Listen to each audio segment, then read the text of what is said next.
UE, les dossiers prioritaires de la présidence autrichienne. La gestion de la question migratoire, objet d'un fragile accord vendredi au sommet de Bruxelles, sera le dossier prioritaire de la présidence tournante autrichienne de l'Union européenne qui commence dimanche et doit durer 6 mois.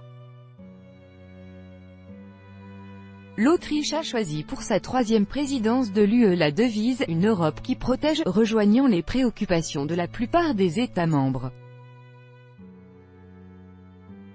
Outre ce sujet brûlant, que Vienne avait déjà mis en tête de sa liste avant même que les dirigeants européens ne s'entre-déchirent sur le sort des réfugiés, le gouvernement du jeune chancelier Sebastian Kurz devra également avancer sur les négociations du futur budget de l'UE, un problème épineux dont il a hérité.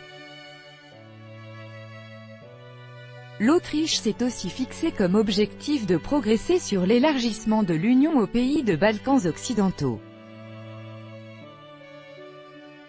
Parvenir à des résultats tangibles devrait s'avérer difficile, en raison d'une part du démarrage de la campagne pour les élections européennes de mai 2019 et d'autre part des négociations qui piétinent avec le Royaume-Uni pour sa sortie de l'Union fin mars 2019. Migration. La crise politique générée par les défis migratoires est le dossier numéro 1 que Vienne aura à gérer avec les 27 autres pays de l'UE.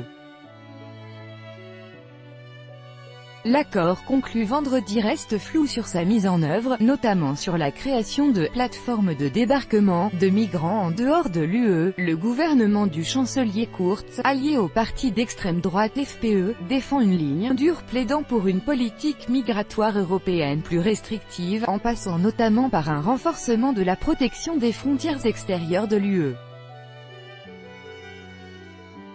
Emmanuel Macron et le Premier ministre autrichien Sebastian Kurz parlent à la presse, au dernier jour du sommet européen à Bruxelles, le 29 juin 2018. Copyright AFP, Aris Oikonomou. Sur le site de la présidence autrichienne, il annonce clairement la couleur, la sécurité, d'abord, puisqu'il précise qu'il s'agit du combat contre l'immigration illégale en sécurisant les frontières extérieures.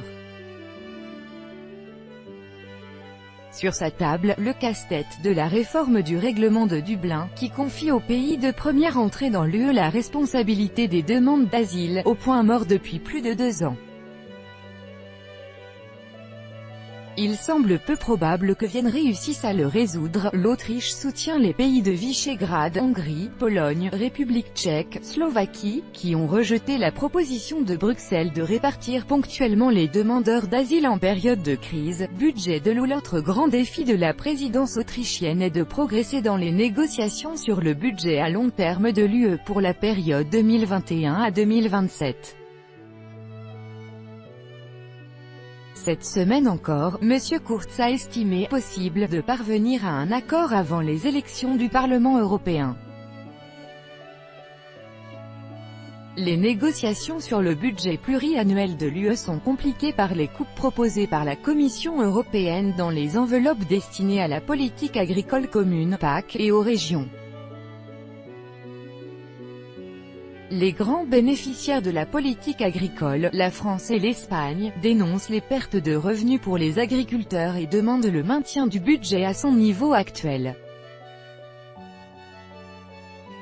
La possibilité d'utiliser les aides régionales comme un moyen de pression politique est un autre contentieux avec les pays d'Europe de l'Est.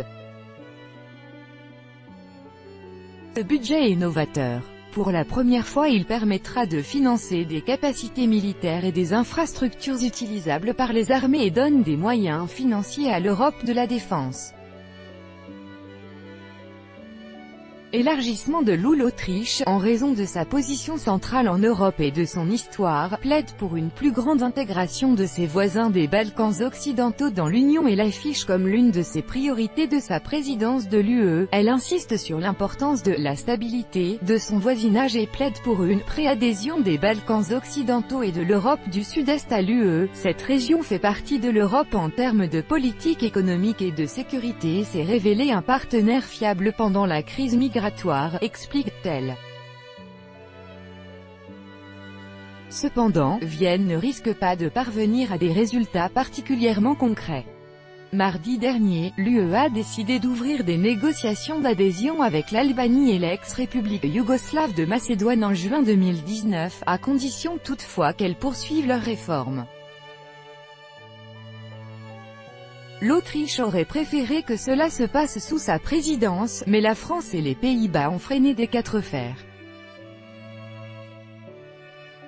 Le gouvernement autrichien compte toutefois accompagner ces pays dans leur rapprochement avec l'Union, ainsi que la Serbie et le Monténégro, moins avancés dans les négociations. Tout droit de reproduction et de représentation réservé, copyright 2018, Agence France Presse.